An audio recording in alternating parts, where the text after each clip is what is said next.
It's a very exciting time to be a wrestling fan. If you're in the business of making money, it would behoove you to be a safe and inclusive space. Whether you agree with what someone is saying has nothing to do with his right to say it.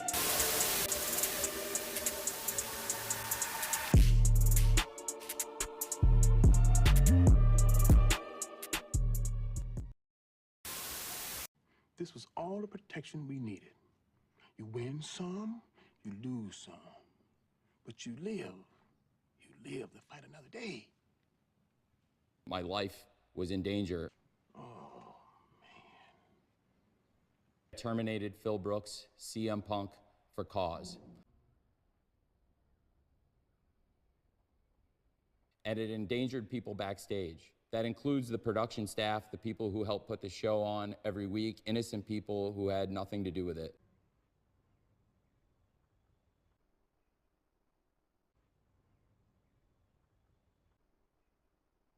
Come on, put up your dukes. Oh, my vital organs! My vital organs! Ah!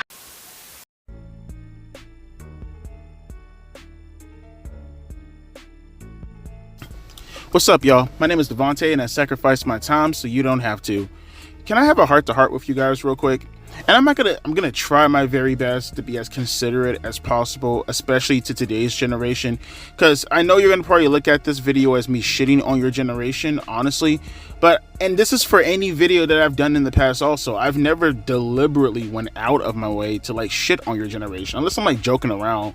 But like actively like having some type of like animosity towards your generation, I never do. I promise you, I never do. I even try my best from time to time to put you over whenever the opportunity arises if you do a legitimately good job. But it's more so the fact that the acceptance of mediocrity by your older peers and almost kind of gaslighting you a little bit as far as letting it be known that today's professional wrestling is doing such a good job when they grew up in an era when professional wrestling legitimately was doing a good job. See, I was going on a nostalgia trip all day today, right?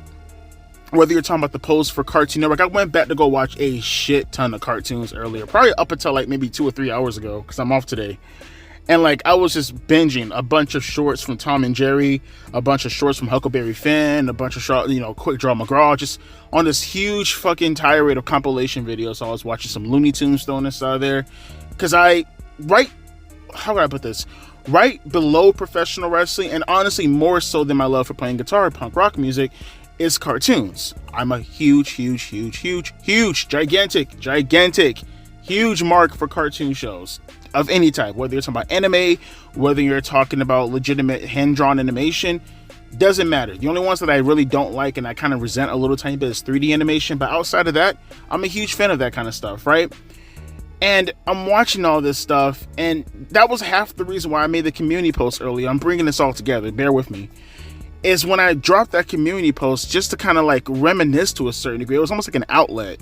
And hearing everybody in the community post talk about, how when they were fans of cartoon shows, this, that, and the third. But the thing that really kept lingering on in my mind when reading some of the comments, and honestly, when I was watching the shows back, is the acceptance of mediocrity today.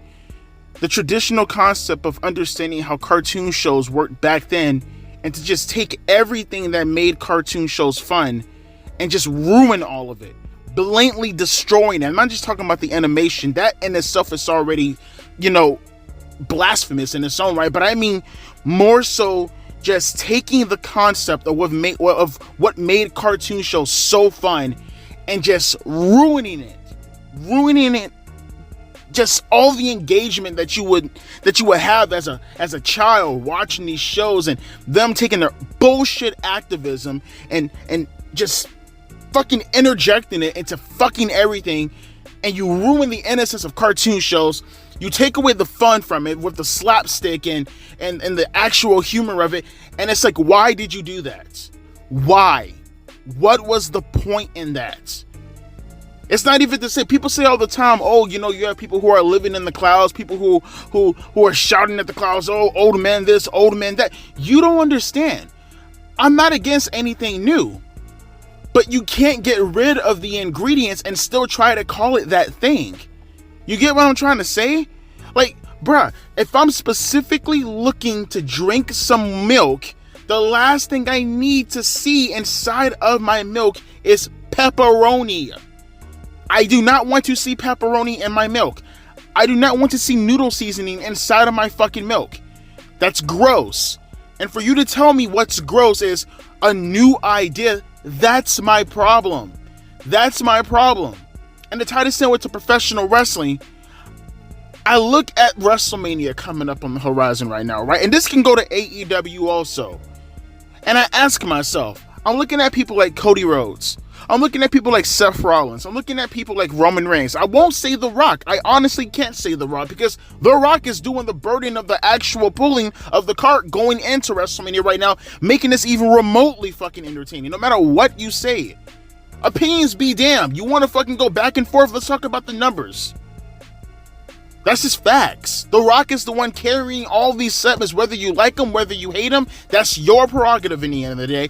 I'm not here to discourage you from believing in your favorite wrestler. What I'm saying is objective, right there. Out of all four guys involved in this angle right now, the one who has been the most entertaining is The Rock. And that's why I'm not going to put him in this conversation. He is a shell of his former self. We can agree upon that. But like I said last night, even the shell of a Rock is more over and more popular and more engaging and more entertainment than the best of the best today trying their very best. But I look at Roman Reigns, a guy who actually was entertaining for a while, a guy who was actually engaging for a while. And then he threw that all away because of his schedule. And look, good on you, buddy. Good on you that you found something that could fit your schedule, keep you healthy, keep you wanting to be with your friends, your family, your kids, spending your wealth. That's good. But that has nothing to do with my own personal entertainment. I'm not discouraging you from getting the bag and getting the easy schedule. But with that comes consequences. And with those consequences comes my detachment from your character. Those things, can we agree on that, guys? Can we all agree on that, right? Can we all agree on the fact that Roman Reigns not being around as much as he was in the past just brutally hurt him as a wrestler as far as being entertaining to you, even when he comes back? Even when he comes back, it doesn't even feel the same.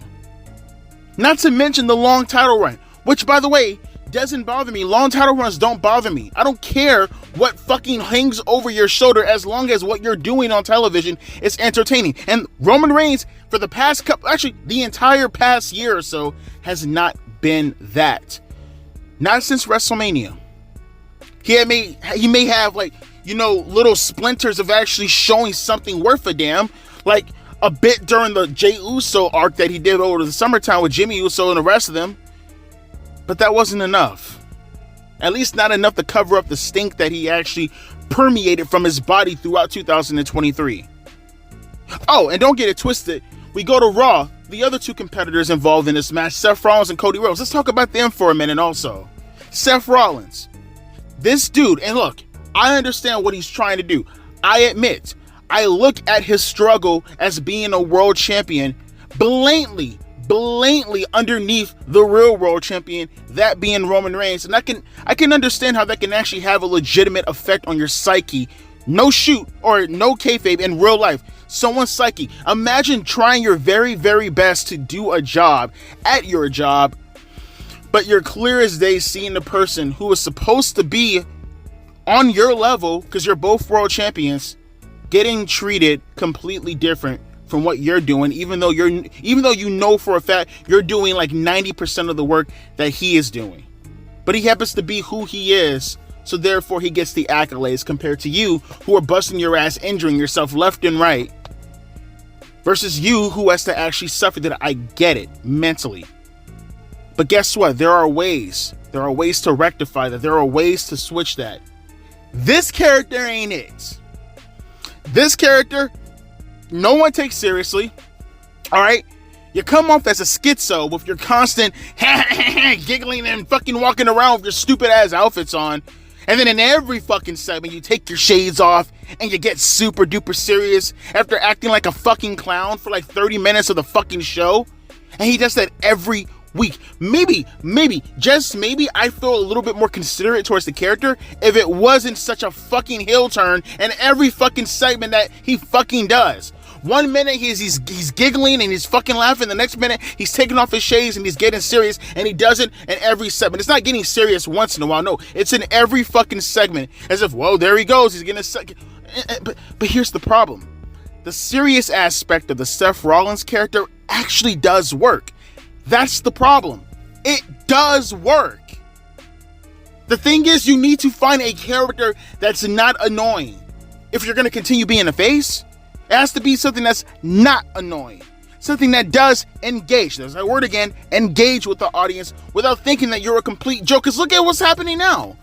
All your work, all your hopes and dreams of mini-vinning WrestleMania being laughed at because no one buys you in that position because of how you carried yourself the entire time. Two things can happen at one time.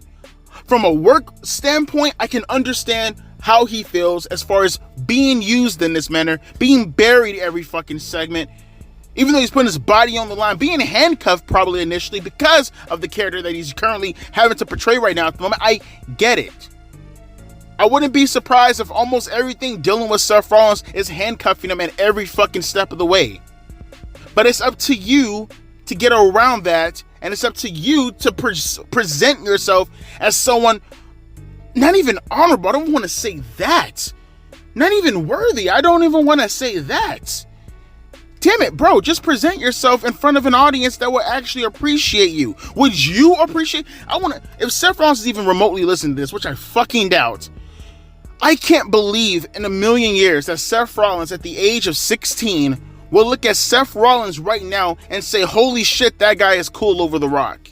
And that goes for all the wrestlers. There's no way they can sit in their own shoes at a younger age, look at The Rock on television right now going up against their counterparts and thinking to themselves, holy shit, I'm so much cooler than The Rock at the moment. And Seth Rollins needs to take a real hard look at himself going into all these segments and know when it's all said and done, bro, you can't compete with The Rock acting the way that you're acting right now. It only worked so much because of the people that you were going up against the entire time. Now you're going up against a real superstar, that shit ain't gonna work. And that brings me to my final person. The crux of all this. The reason because of this video. Cody Rhodes. Now, I understand. And notice how I'm being charitable to everybody before I go out of my way to completely bury them. I'm going to be charitable to Cody Rhodes too before I go out of my way to be really, really negative about him. Cody Rhodes, I get it. Right now in his position, he is in a position where he is going to be the face of the company going forward. Right? He's clean cut. He carries himself very, very well. I get it. I understand it. He has stuck within the WWE audience. They know him. They recognize him. All that is well and good. He carries himself like a Ric Flair circa 1986 if he was a babyface. I take nothing away from Cody Rhodes when discussing that.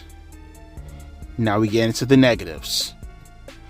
Why do you guys sit here and lie? You are liars. You are fucking liars if you're going to sit here in my face and tell me that Cody Rhodes is entertaining. Cody Rhodes, if he becomes a world champion, is one of the most boring main eventers I've ever seen in my life. That is objective. There is no way you're going to sit in my face if you happen to be above the age of even 20, because even then, at the very least, you can say you grew up with Cena. There's no way you're going to sit in my face and tell me that Cody Rhodes, it happens to be an intriguing character. What fucking character? Please, God Almighty, tell me what character. What is he portraying? I want to know. I want to know. What is Cody Rhodes portraying? Huh? Is it his promos that keep you engaged? Huh? I would think for me, whenever I look at Cody Rhodes, it's more so the circumstances surrounding him. Meaning if it's just Cody coming out there to cut a promo, I honest to God don't give a shit.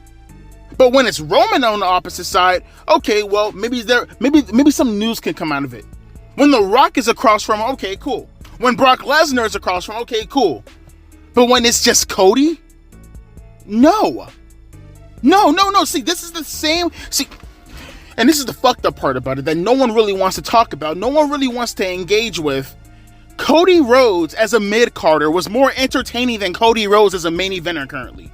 There's no way you can look at something like Dashing Cody Rhodes or even Monster Mass Cody Rhodes in 2010, 2011 and tell me with a straight fucking face that Cody Rhodes today is more entertaining than that Cody Rhodes over there. And you know why that Cody Rhodes back then was more fun, more entertaining? Because he actually had a fucking character. Explain to me Cody Rhodes' gimmick right now. Do it for me right now. Don't give me a descriptive of what you feel his journey of his story is coming to right now. No. Give me his gimmick. You want me to give you Kane's gimmick? He's a psychopath Michael Myers wannabe. You want to tell you Stone Cold Steve Austin's gimmick? He's a beer swiggling fucking hillbilly from Texas who likes to beat people up. You want me to give you the Undertaker's gimmick? He's a fucking undead fucking, I don't know, like a fucking undead zombie. Now tell me Cody Rhodes' gimmick. Go for it. Please. Please tell me. Maybe I'm missing something. Maybe I'm not seeing something that you're seeing at the moment. So now that we got that out the way, because trust me, you ain't coming up with shit that makes sense. What has Cody Rhodes done that was so fun at any point during his run? Bars, I know. You tell me. Since he came back in 2022. Give me a fun promo. Give me a fun promo right now. Go for it. Go for it. Huh? Give me a fun segment. Go for it. Almost anything dealing with Cody Rhodes is underwhelming as shit. It's literally just taking the aspect of the name that he built on the indie circuit, going to AEW, capitalizing on the fact that he was one of the first big detractors from AEW with an actual name that he built up credibility from the indie circuit to get to AEW to begin with, taking that as an overall concept, putting that in WWE, and now automatically he's a main eventer, which, that's fine. I'm cool with that. Nothing wrong with that, but you have to book him like a person who's competent in the main event scene. You're literally living off of the name that he built up for himself off the indie circuit, coming to fucking AEW, coming to WWE, and he presents himself in a well-fashioned manner. Because if that's all we're going to go off of his appearance, am I supposed to fucking pay a ticket to see Cody Rhodes walk in a suit going, oh, is that what you do nowadays? Is that what No. See, there's a bunch of sizzle, but I want to see some more of that fucking steak. That's my problem when dealing with Cody Rhodes. And it's not to say to give up on him. It's not to say that I'm sitting back here and I say that, hey, take Cody Rhodes out of the main event scene, but you have to book him. You have to book Seth Rollins. Hell, if Roman Reigns is going to be the way that he is right now, book him to be interesting.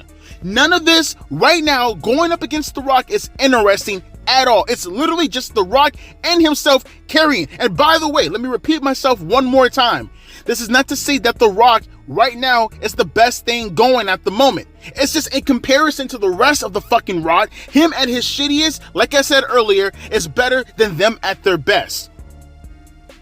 Trust me, if Rock was fucking from 2003 or Rock from 1999 or 2000, oh boy, this conversation right here, it's going a little bit differently. I'm not even going to mention Cody, Roman, or Seth. It's all talking about The Rock at that moment.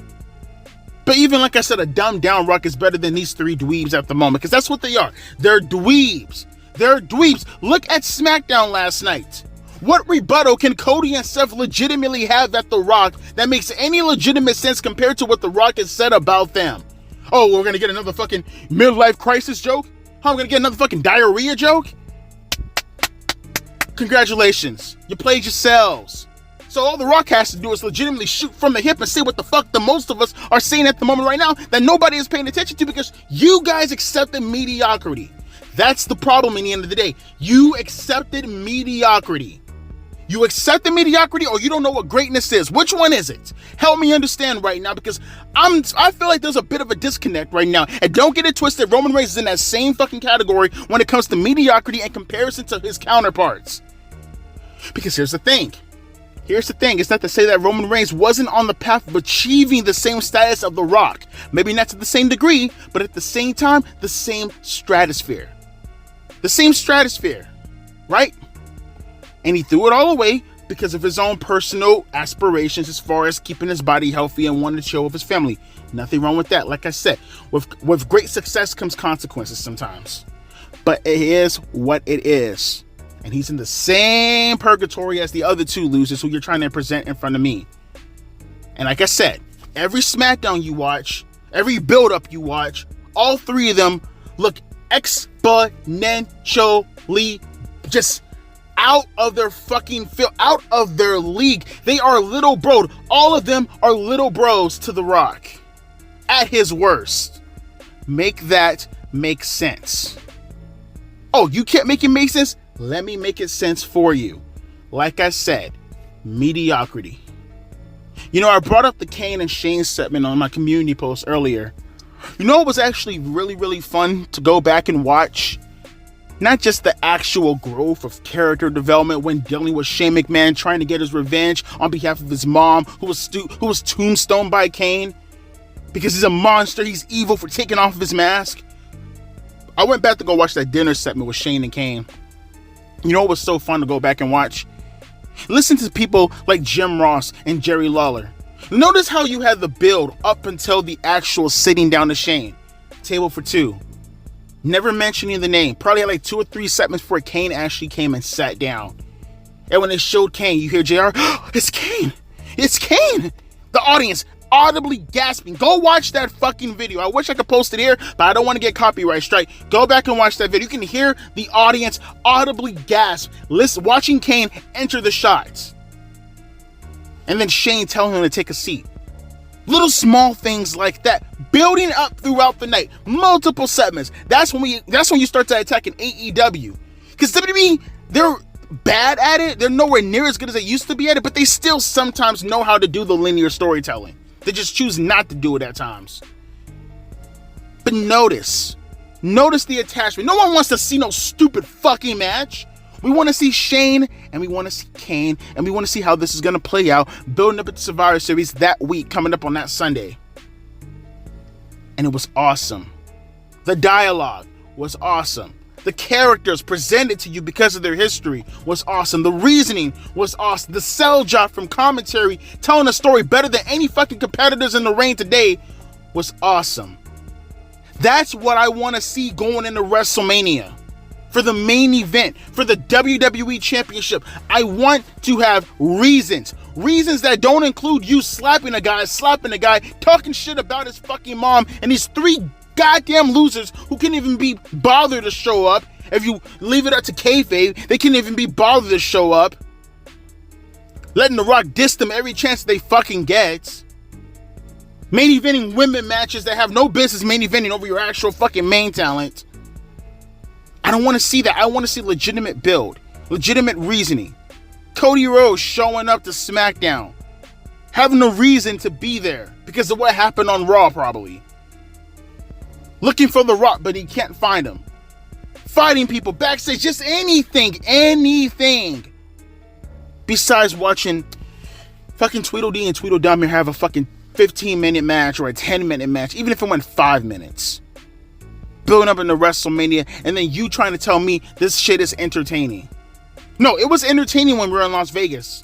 And then after Las Vegas, when you didn't capitalize on it, when the heat was actually on, you faltered. You faltered, and now everything is fucking starting to slowly get cold again. But then you sit back and you gaslight me and you try to tell me, oh, I should accept mediocrity because of the people who are involved in all this. No, fuck you, I won't. I won't. Because I grew up in a time period, I grew up in an era where this shit that you're seeing right now wouldn't have happened. And for the people who are telling me, whoa, Devontae, maybe you should stop watching, you're a part of the problem. So tell me to shut up and let WWE continue doing the bullshit that they're currently doing at the moment. Or better yet, rise up and demand better.